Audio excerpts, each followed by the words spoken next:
Penjualan peralatan sekolah dan buku di Gramedia Palu meningkat, menyusul dimulainya pembelajaran tatap muka. Meningkatnya penjualan peralatan sekolah hingga 80% terjadi sejak September 2021 lalu. Kota Palu kini masuk zona PPKM level 2. Pembelajaran tatap muka juga telah dimulai 2 pekan terakhir. Turunnya level PPKM turut berdampak pada penyedia peralatan sekolah. Cari buku paket karena kan kalau dari sekolah itu tidak ada ya.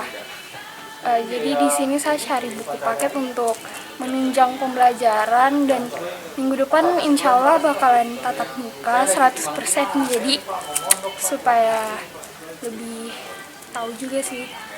Pengunjung kemarin yang kita perubahan level 2 cukup alhamdulillah recovery-nya naik 80%.